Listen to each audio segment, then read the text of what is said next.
Good evening, bandits. Oh man, what a day, what a good Monday. Let's mic up here. How are you guys doing? Hope you guys had a good day, a good start to the week. Very choppy day. It was a low conviction day coming into a Monday after what we had. We're going to do what we have been doing, and we are going to review. There's going to be a lot of setups tomorrow.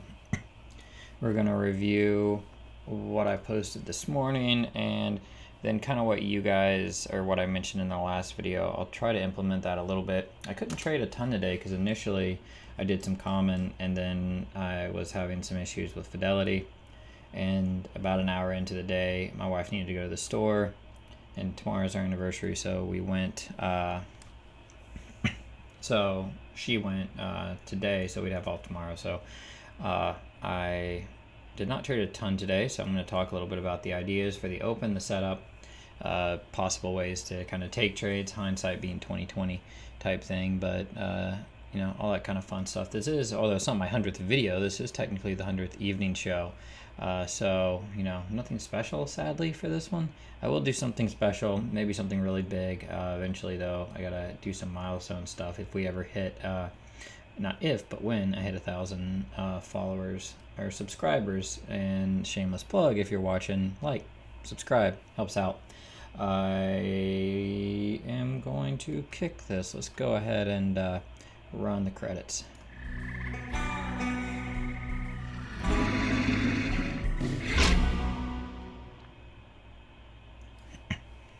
All right.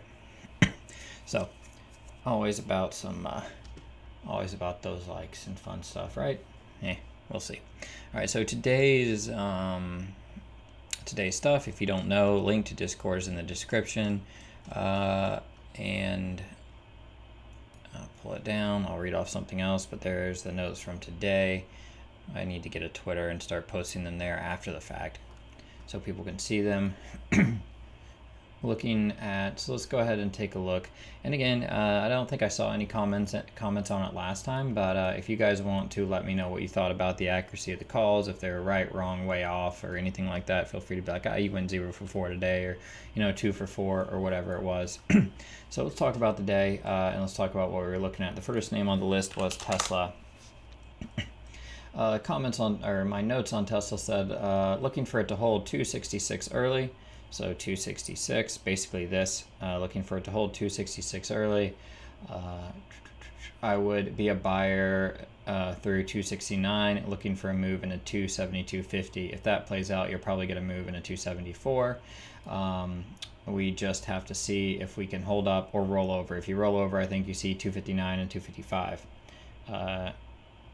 Definitely off. I did not take into account, I don't believe, the 5-minute 200. I didn't feel great, or I did not take into account that in this pivot. I thought you would kind of punch below this and come in a little bit more to 259. I thought if you sold off, and I don't know if you want to call this a sell-off, this is really just staying range bound, which was the story of today.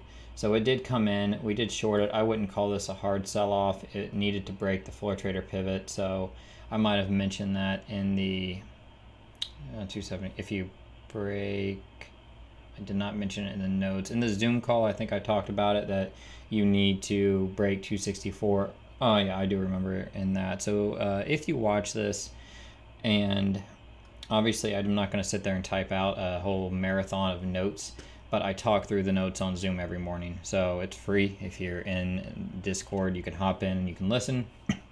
So we talked through this, and I said if you break down at the open, the 5-minute 200 is the target on the breakdown, and then in order for it to be bearish, you actually need to set some type of bear flag up or rising wedge. You break down below that, you get 259 and possibly lower. We didn't. Instead, you hit it, you came back up, and you consolidated for the rest of the day. So what I was looking at, I did short Tesla. I do believe off of, I think I was following Kelly on a trade. I wasn't heavy in it. I was in some other stuff, but I shorted Tesla somewhere for a scalp or two, but it wasn't the main player. You opened up at the top of the range. The better play for this one and the easier trade, I think, would have been the breakout. So I didn't really want to trade the short as much, even though 5 minute 200, that is like a 5-point play, but it just wasn't the main one for me. And I ended up catching some Microsoft and some other stuff, which we'll talk about in a second. But that was the notes on Tesla for today. It didn't really do either of those things. Instead, it kind of stayed range bound. Talked a little bit about that in the pre-market, that Zoom calls it. I kind of, the middle of the range stuff was completely expected for today, and that's kind of what we did. You tested the bottom, you tested the top. So we'll see what happens going into tomorrow. It's on watch. You put in some higher lows, you held the bottom. We'll see where we open up. I think the same thing for that breakout tomorrow. If it comes, you might consolidate up and see that 272. The problem is on some of your larger time frames, when you zoom into Tesla, like your hourly, your daily and stuff, there's a lot of overhead that really hasn't been, like, it's really rejecting the 69 area. So it needs to almost gap up and hold, or push early and hold. Otherwise it's just continuously rejecting this hourly 200 EMA. That's right on. This is a simple moving average. Yeah, simple. So a simple 200 that's on top of you, and until it can get through that and hold, Tesla's not any type of strong long, and you got to watch out. If it rolls over, you'll hit again 262, 259, 252, and continue to sell off. But this is just a tight range, or not a tight range, it's a range. You're in it. I'll watch Tesla tomorrow and see where it opens up at. Nvidia is a good example of taking profits when you should today. So Nvidia, I'll explain what I mean really quick here. So Nvidia, what I said is Nvidia is setting up for a breakout. We are already above the 468.50. That's what I wanted to buy it through, and looking for a move into 473.50 and then 476. If you fail to break out, look for 464. I would look for a bottom and bounce there. But if sets up on a bearish play, I would look for one more leg down before it bottoms and comes back into the range. 464. We came down there a couple of times. 465 instead of 464. Held up pretty decent. But so this one I took long almost at the open. Not almost at the open, but on open candle on the 2-minute break. We took Nvidia. Took it here. Took it a little bit early. It pulled in and kind of held up on a 1-minute. So when I give an idea, I'm looking at the levels that hold. So I have a 4 chart setup that I'm looking at. For those of you who go back and watch my setup video, it looks like this. So I can see a 1-minute, 2-minute, all these time frames, all the moving averages at once. I can see where they're all at. And you had multiple moving averages. Where's the open? Below you. You perfectly tagged the 2-minute. Perfect is probably the wrong word. 5-minute was right there too. It was right below you. So you had some upward pressure in the name. You had this descending tops line kind of wedge forming. And once you hammered into that 2-minute 200 and sat there at the top on a 1-minute chart, basically, I front ran the 468.50. And when I wrote the notes, obviously in the pre-market, it was above that. That's why I said that. And then it opened up lower, came back through it. I bought a little bit before then, traded common. I did not sell this first pop, but then the market was weak. So I took half profit on this candle. When it was sitting up here at 469.60, I think I sold it like 469.40 or so, and I ended up actually getting stopped out. I was like, where should I put my stop? And this is one of those things that can be difficult to put into place. It was early in the day. I didn't have a ton of conviction, so I just put my stop below the opening print, and I put my stop. I should have, obviously it's always easy to look back, but this is where that kind of risk reward comes in. It's like, hey, I took some profits. I'm looking for a move to 71 to 73 first. I think it's going to break out. 73.50 is kind of the target, but it's early. I'm going to take a little bit off. I can always add. I don't like what the market overall is doing, even though this name's holding up. It stopped me out by a few cents and then bounced. I got back into it at a higher price, like up up back here. I think where I took profits is where I got back in it at as it was breaking out. I was a little bit late to the party, didn't get shaken out there, put my stop down here and sold some through 71, sold 3/4 through 71 because of what the market was doing, and then ended up getting stopped out of the rest of it. I was actually gone. No, before here, it was like back here as we broke down through the 21 and didn't get back through it. So as you close through the 21 here, I got stopped out. And I kept my stops tighter. This is one of those, a lot of days this works. These breakouts and the moves to target. And a lot of it, you really have to develop this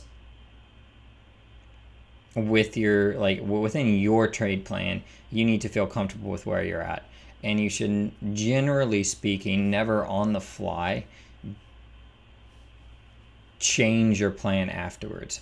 If your plan is to take target, my general plan is always taking some profits at 1R, roughly, meaning one risk unit.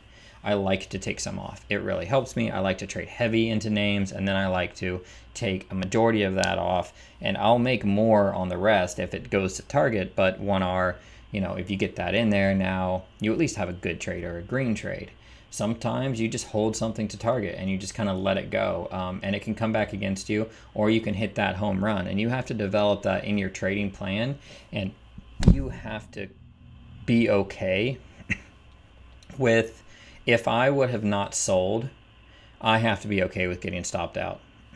Or I have to train myself to be okay with that, knowing that on a day like today, if I have a target at 73, I mean, really, you do need to be taking some off at, somewhere up in here. But, if you're entering down here at 67, and then you're 3 points up, and you're like, hey, I got another 3 points, and you're not taking something off, you have to be okay with getting stopped out, because you don't know what it's going to do. And you're not always, even when these things are named, even when we have targets that hit and I call stuff that hits, that doesn't mean that the price action makes it easy to trade.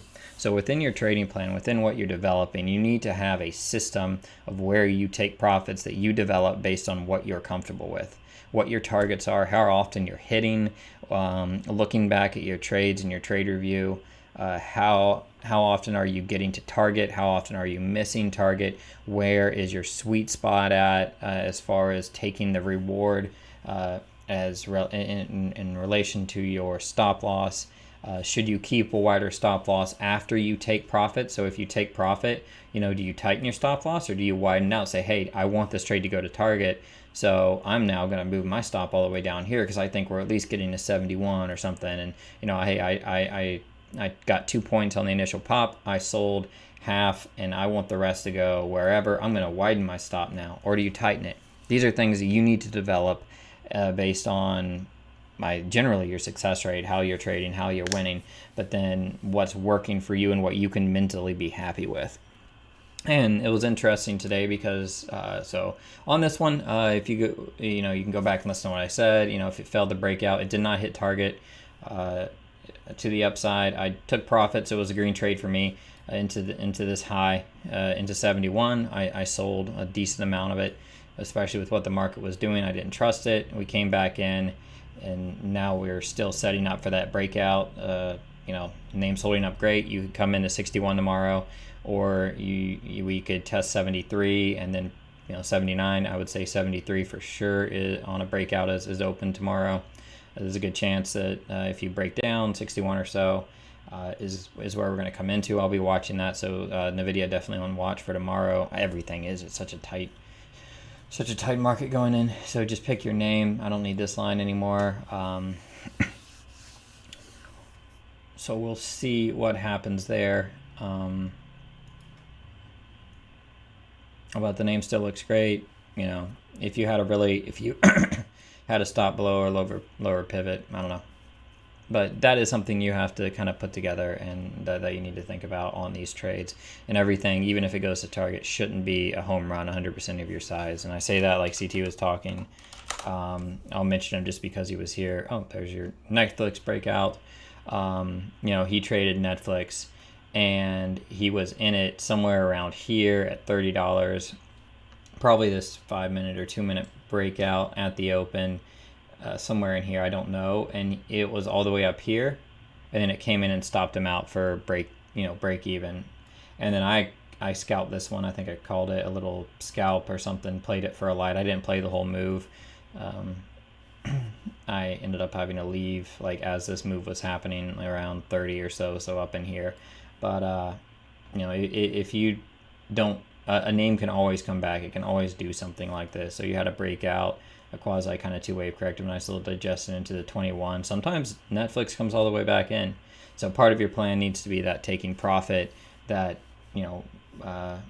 pulling stuff off, because even though it did go to target, if your stop's at the wrong place and you don't have that right level in on when the trade is still technically working and when it's not, and then being okay with being stopped out and letting it work, you can have a really annoyed day or bad day because you were green and then you weren't, or your trade was working and then it's not, and then it goes up and hits the target that you had on the, he had the 5 minute 200. I'd sell the same thing. He had a 5 minute 200. I think. No, 15 hourly 200? Hourly 200 on top of you was like the target from that breakout, 35. You still have room up to like 41 tomorrow. But that was there, and it did hit target. But depending on how you trade it, you don't necessarily make money, and that's the difficulty with this job, and that's the difficulty with doing this, is you really have to learn to perfect that part of your trading plan and that part of what you're doing. Otherwise, there's a good chance that you might have the right idea, but it doesn't work. And today was a choppy, very difficult day, and or it could have been. I did okay. I didn't trade long. It was an inside day. If I stayed, I might have lost money, just because of how everything went. Meta, looking for Friday's high to get taken out. That's the notes. If we do and hold up, I would look for 334 to 336 area on a long. First target would be 329.50. I wouldn't mind having this pull in, build a right side, and break out later in the day or later this week. Thankfully, that happened. I did not trade Meta today, I don't think. But yeah, you grinded lower. Beautiful. I don't even think I put a short target in on this one. 318. I mean, honestly, that was the previous breakout. That probably would have been what I, hindsight, so I can't really say that I say that, but you had like an hourly 21 down there in this breakout. So I'd say that's a decent spot for it to come into today. There's a couple ways to do this. If you look from this breakout, you're still only, that's a 50% retracement. From this whole move, from the gap we pulled in, we went up and we retraced about 50%, a little bit more today. Buyers around here, so Meta could snap back tomorrow. Watch for this. If the market goes, you can watch for that to come up. If not, and you fail, you probably pop into 22 and then roll over for a two-wave corrective into $13 or so. And if you can't catch a bid, you'll start building a lower side probably for later in the week. A breakdown in the 300 is how I would look at this chart and what I would look for. Yeah, I mean, I didn't do options today. Fidelity was jacked up, and I've switched over to mostly trading common lately and working on that. I do sometimes do stops in options, but they look like you can't. I don't think you can do it to a price. You can do it to a price on your options, but not a price on the stock. So sometimes what I'll do is you just put the stop in and you hope that it's wide enough, or you make it wide enough. It's like you can look at the delta and assume the price 2 points. You have to do a little bit of math. So that's kind of how I like when I do options. If I have to step away, I do put in a hard stop.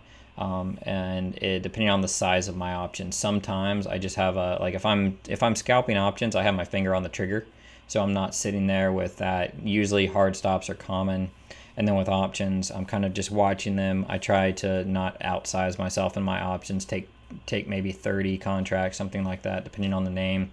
Sell, if you get an explosion and you're up 30 to 40 cents, 50 cents on 30 contracts, 20 contracts, that's over $1,000 you can make really quick.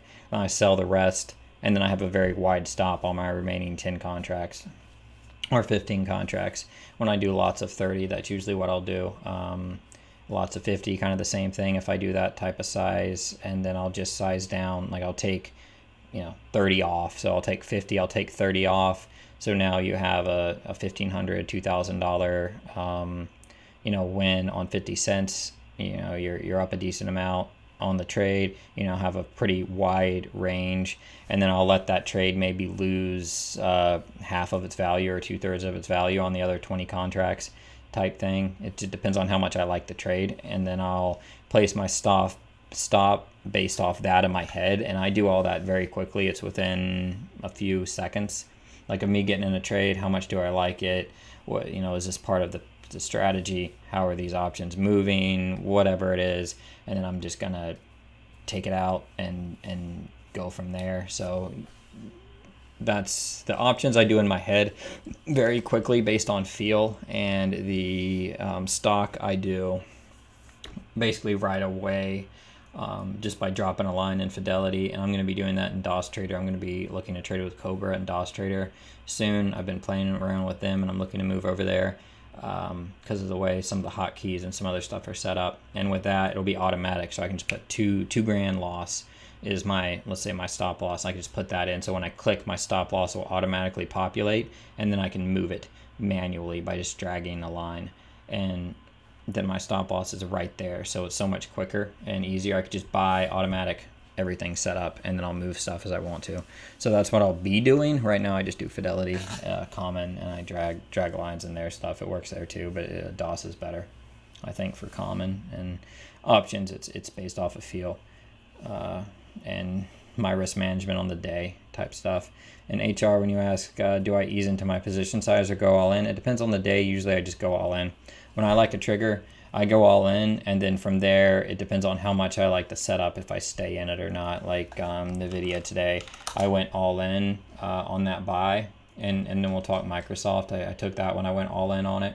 So NVIDIA, I went all in on size as it broke, front running that breakout, and then I sold, if it was options, I would have sold 30 of the options on a 2-point pop, and then I would have got stopped out on the other 20.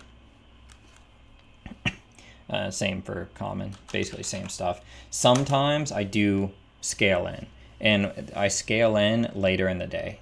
Early in the day, I usually size in. Later in the day, I scale in unless it's choppy. I'm like, hey, I think like in Microsoft here, if I liked this short, I would have scaled in because this never broke down. So I did take this, and we caught this down move, called this one for you guys in the room, but chopping around here, I would have scaled in. I would have seen, like, let's say this pop and this rejection, and then you have this double top here. Let's zoom in a little bit so you can see it better on the YouTube. Like on, let's say I was watching this and I liked this short and I saw it rejecting and I wanted to take it. I wouldn't go full size here because you have a wide range. So my range is like, 35 to 37, so I have a 2-point range, not really long, but I might take half. Let's say I think it's going to break down. I might, hey, I got a lower pivot here. I think it's going to go down. I might buy half here, like at 36.50 on this 2-minute breakdown, because you have multiple candles here that you failed to get back through. And then I could say, hey, I took a buy at 36.50. My stop is going to be 30. My stop's going to be up here through day highs at like 37.80 or 38, a point and a half, or 2 points if you have 1,000 shares. So I'm willing to lose $2,000. So let's say I take half size here. So now this is only $1,000 loss. And really the trade is active when it breaks the lows. So I'm going to add the other 500 shares here. And then that is going to lower my average, price to maybe here. But it also, I had less risk. So I could have held any chop that took place before this broke out. And then my risk was only to here on that 500 shares. So I size in to some stuff heavy, like the NVIDIA one, when it was part of the plan and the breakout in a level. And if I'm in a range and I'm picking a direction in a range, I size in a quarter or a half, and then I let it go. I'll answer your question, and so hopefully that answers your question. That's trade dependent based on what I'm looking for. Let me look at one last name that we called out before this really quick, and then I'll answer your question. AMD has earnings. That's why I had this on my list. I didn't love it. It was the last name on the list. You're near the top of a range. We opened out up here. I'll be watching to see how we act at 115. It needed to break out through here for me to care about it. It didn't. as far as to the upside. It needs to break and hold there and put in a higher high. If it's strong, look for a breakout and a 2-point push to the upside about 117 or so. The only reason that was on there was earnings. Maybe people start buying it up into it. An easier play might be a short. If you can't get above 115 at the open, look for 212.50 and 108. So we failed to get it up. This one you could have shorted, kind of the same as Microsoft, as it's just kind of chopping around here. And as it starts to break down, especially breaking down through the 2-minute 200, it did come into 212.50. So, I mean, I got that one right out the open. If you don't break out through 15, you come into 112.50. So that worked. The second target would have been, was basically just if we just start selling off, come all the way down to 108. That was like an extreme target. To be real, it probably would have just done like 110 or so. But either way, it didn't sell off, so it didn't matter. But the first target did hit if you shorted that one. What's up, Con? Yeah, that was I was happy with that call. I'm glad that one worked, especially the choppy day. Hopefully I could help a few people make some money in that. Name.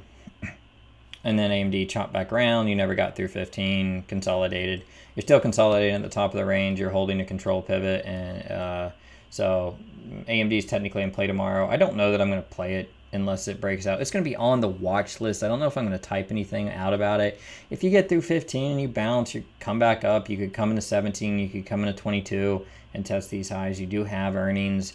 If we hit on earnings, you're probably going to come up into 133 to the upside or so, I'd imagine. And if you miss, you'll probably come all the way down and give this whole move back into like, $100 or something, would be my guess. I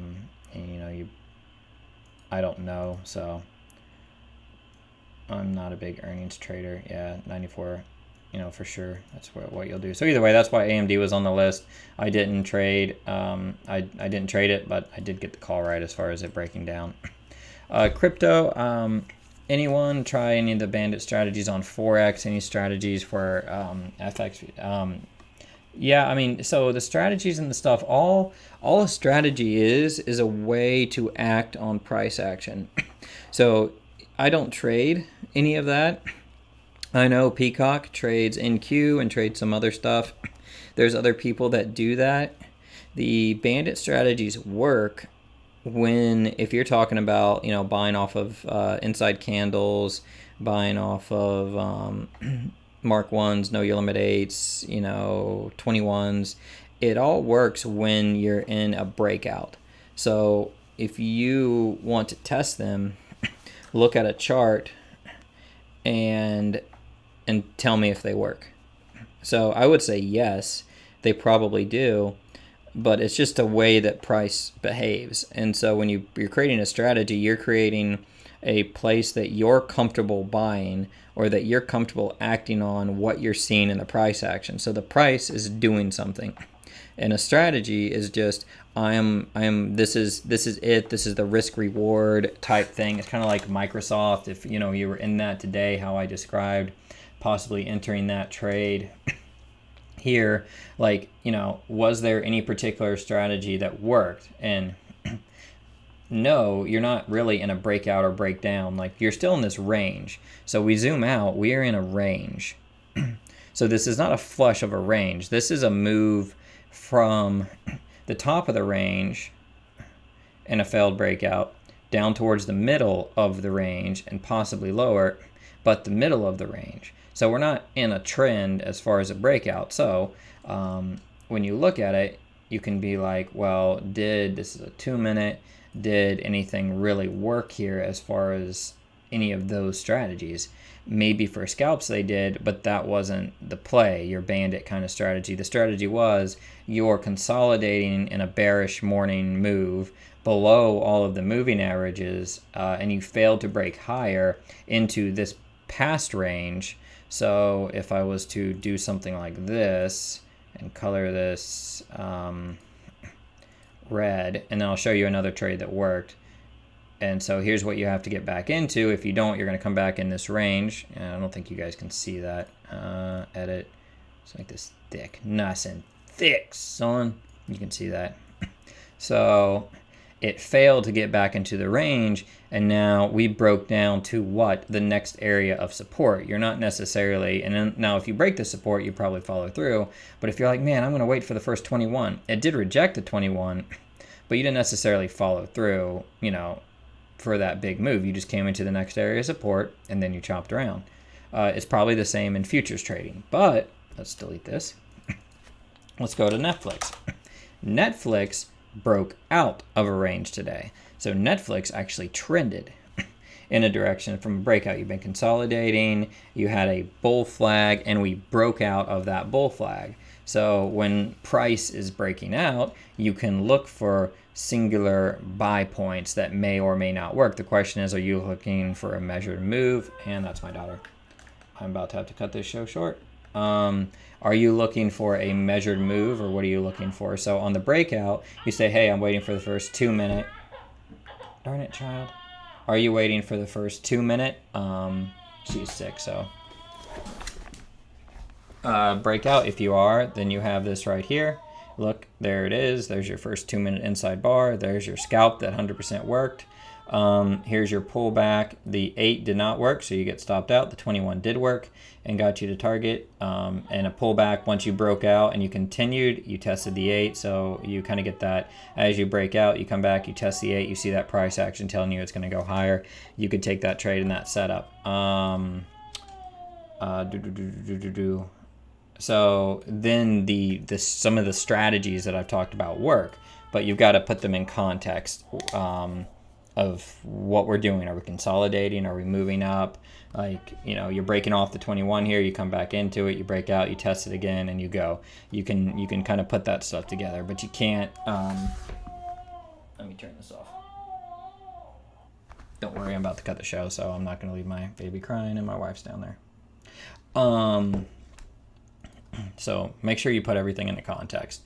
Go back and back test it yourself. Look at the charts on your futures, your Forex, whatever it is, and zoom in and be like, yeah, they work. Yeah, this doesn't work. I personally couldn't tell you. I'm sure there are people that could, but price action, I think, pretty much moves the same, generally speaking, no matter what you're doing. It just looks different on different charts with different names. They move differently. I trade the same names all the time because I just know how they move. I'm used to it, and you just kind of get comfortable with doing what you're doing. So that's what I'm looking at, guys. That was the reviews for the day. I think they were decent. The best call out was Microsoft outside of that, and Netflix. CT called Netflix, but Microsoft on the breakdown, biggest payer, and then I had to go. I think my daughter's ear infection came back, so I have to go. I've got to go down and get her. I'm sorry to cut this short. I do appreciate you guys. Leave a like if you're watching. Really appreciate it if this helped. Subscribe. Tell other people about it to subscribe. Help us get to that 1,000 mark. I'll be in tomorrow. It's my anniversary, so I'm not going to trade all day. But I'll be in tomorrow. We got a lot of good setups, I think, forming tomorrow. It should be a fun week, a fun rest of the week. I think you're going to get a move in either direction. So I appreciate you guys. I'm going to go take care of her, and I will see you all tomorrow. Later, bandits.